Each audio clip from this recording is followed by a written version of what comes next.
Hello, welcome back. Today I wanted to do a book tag because book tags are fun. Everyone loves a good book tag, okay? But I wanted to do one that isn't too popular, haven't really seen floating around the booktube sphere, you know? And I stumbled across the zodiac sign book tag, which is originally created by Carrie the Book Bell. I will put a link to her original video in the description. I thought this tag was super fun. I watched a few other people do it. I just think it's a cool concept. It's a fun tag. In honor of today's video and tag, shout out to the shirt. Oh, my hair. Shout out to the shirt. I'm a Taurus, and if you know anything about astrology or the zodiac, Taurus people are known to be very stubborn, or that is the idea. So it has the symbol of the Taurus and it says, I'm right. And you know, that is just a message that really speaks to me, you know?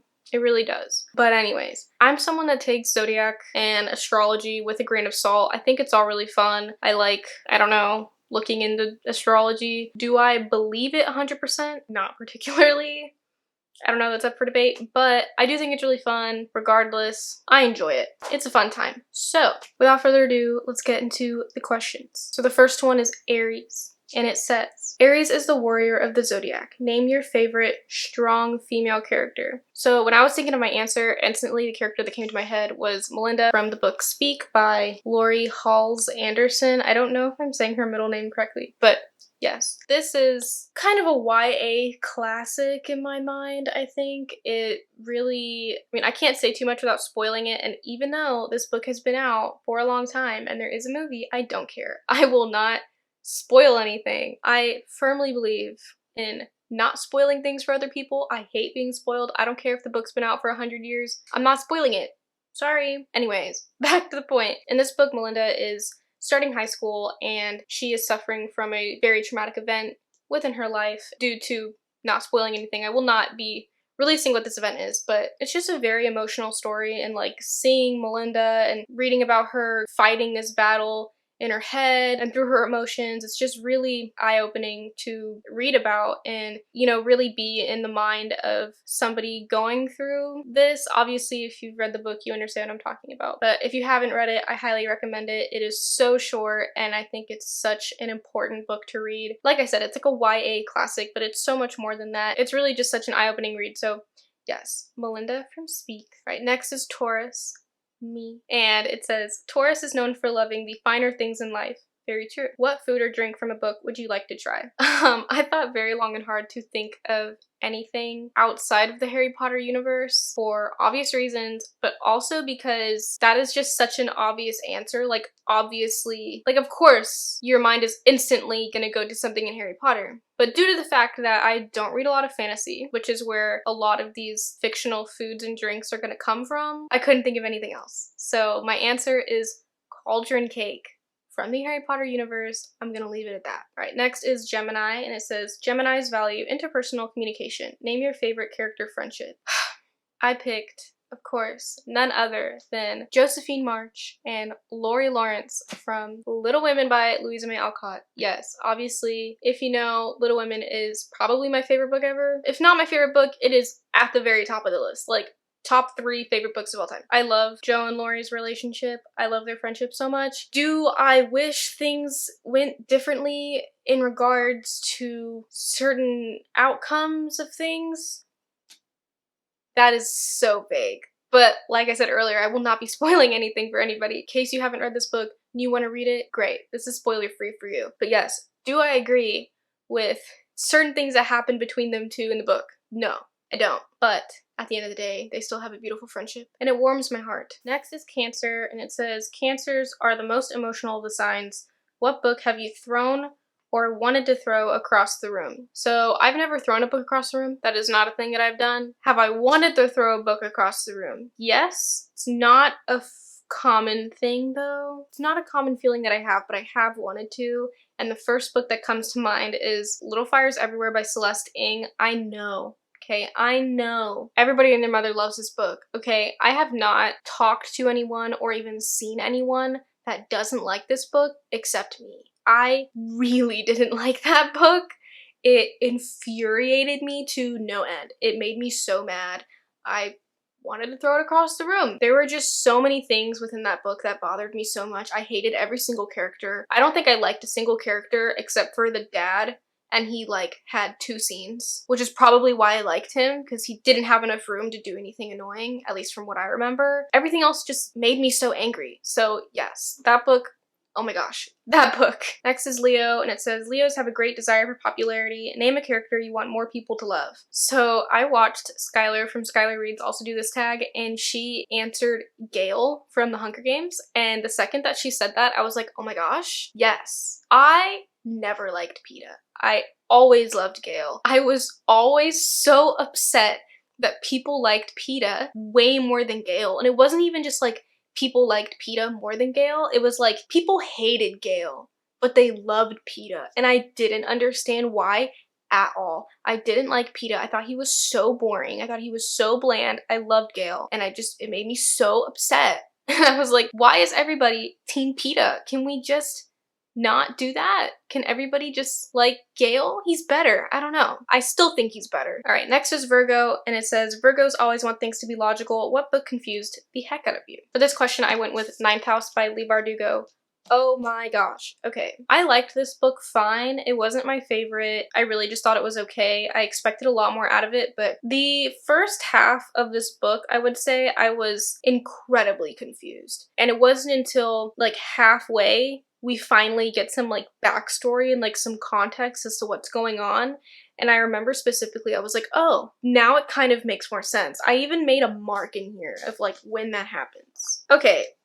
I can't find where it became less confusing right now. I know it's in there, but whatever. But what I did see is that page 113, I made an annotation that literally said, this shit just keeps getting more confusing. So I will say that one thing that would have made it less confusing is knowing that these secret societies at Yale are real. I think they're like a real thing. And when I started this book, I like didn't know that. And so there's like these secret societies and I'm like, what even is this? What are these secret societies? Why are they secret? I don't know what they are. And personally, I don't really keep up with like Yale news and I don't like research Yale lore, so I didn't know that. And then I looked it up and I was like, oh, okay. But even after I looked that up, I was still very confused. Like that didn't really clear anything up for me. So I don't know. This book confused me. And honestly, once things finally started to like click into place and like make a little bit more sense and make the reading experience more enjoyable at that point, from like halfway to the end, like the last half of the book. That's all I remember. I barely remember anything from the first half of the book, honestly, because it was just so forgettable due to how confusing it was. So I don't know. I have some issues with this book. I am interested in continuing with the series, but yes, this book was very confusing. All right, next is Libra, and it says, Libra is all about right and wrong. What decision by a book character do you wish you could undo? So like I kind of touched on earlier in the friendship question, Joe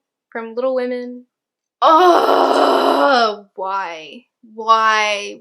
Like I said, I want to keep it spoiler free. I don't like spoiling things for anybody, but I'm gonna talk about it. But I will put a time stamp, I guess. So if you haven't read Little Women or seen the movie, whatever, and you want to, you don't want to be spoiled, mute now. And then I will put something on the screen that says like, you can unmute it now when I'm done talking about it. Okay?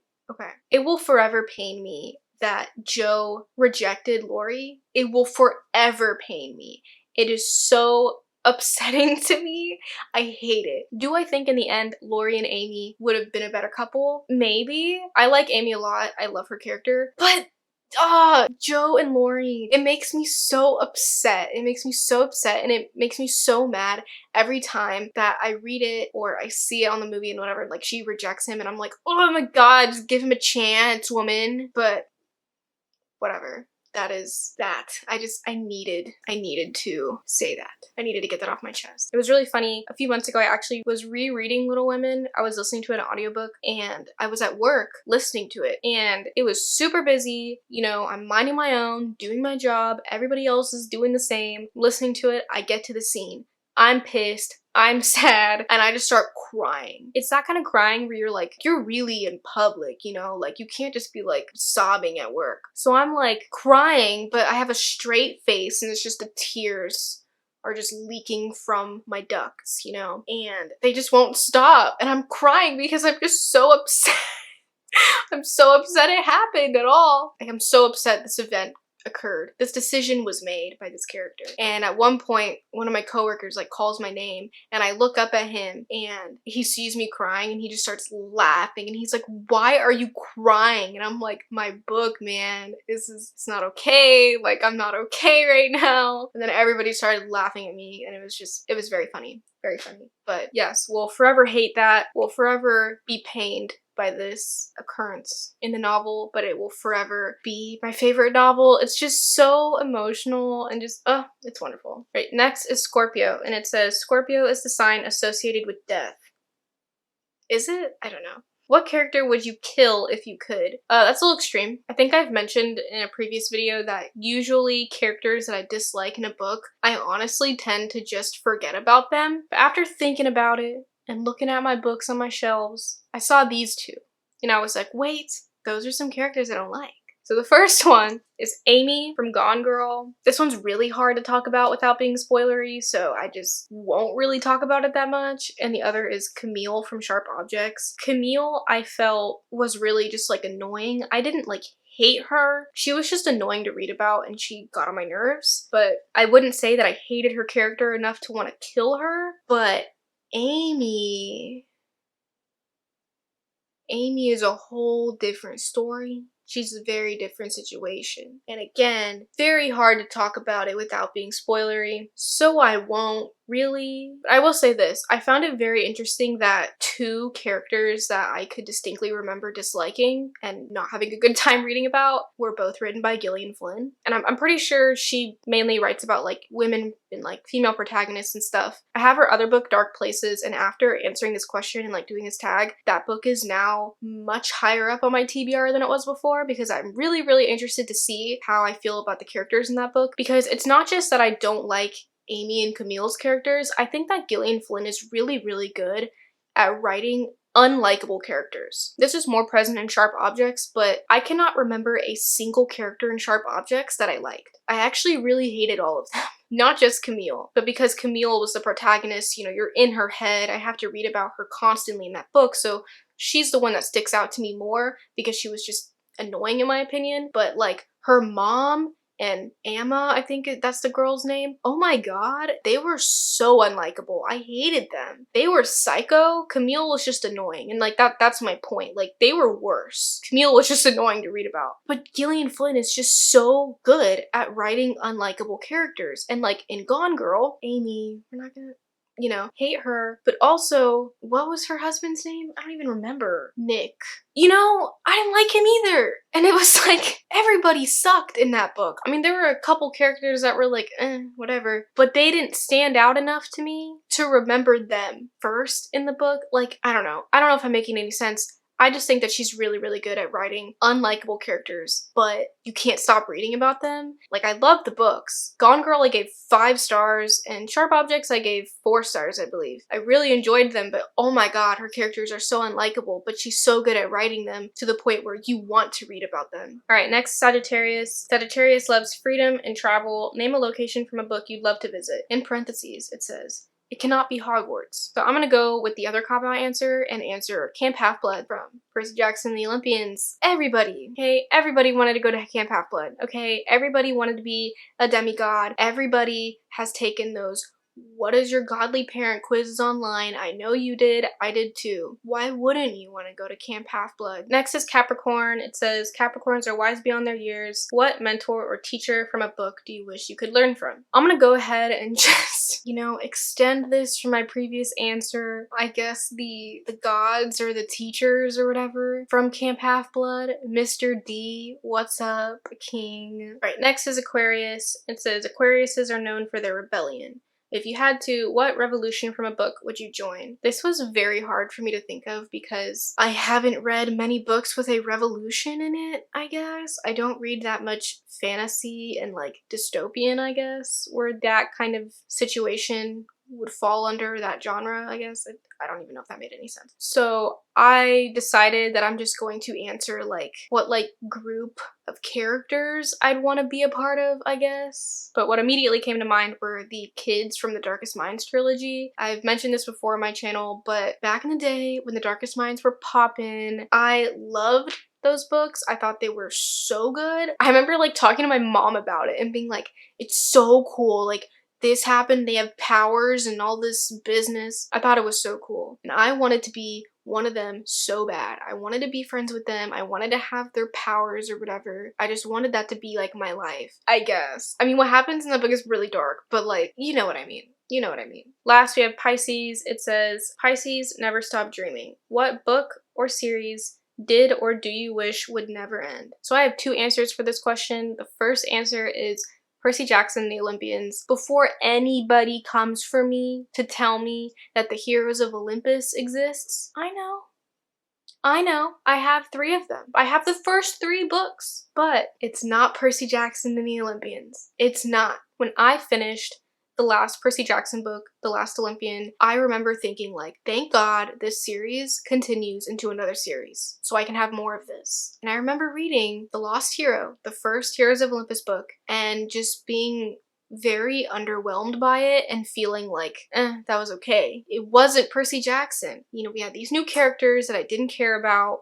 It was like a different story, kind of. It just wasn't the same, okay? I wanted a direct continuation of Percy Jackson and the Olympians. I didn't want a new series with new characters and stuff. And I know that so many people love the Heroes of Olympus, and I wish that I did as well. I really wish that I could have become attached to it the same way that I did with Percy Jackson and the Olympians, but I just couldn't for whatever reason, and it just wasn't the same, and I was just a little disappointed. My second answer to this is the archived duology by Victoria Schwab, or V.E. Schwab as we all know. This duology I have not really seen talked about that much on BookTube for some reason, especially since V.E. Schwab is like popping all over BookTube. But this was her YA duology that she wrote like back in the day, and back in the day when I read it, I loved it. I thought it was amazing. Like, I thought it was so good, and after I read the second one, I couldn't read anything else. It put me in such a bad book hangover because all I could think about was the second book. Like, I would be reading something else and just thinking about the second book in my head, and I was like, I can't read this. And I remember even going on Goodreads and like, you know, like when you go under authors on Goodreads, you can see like all the books they've written, and it'll be like books that are like in the works or like a plan maybe, and it won't have a book cover and it'll be like untitled by whatever. I saw under Victoria Schwab's Goodreads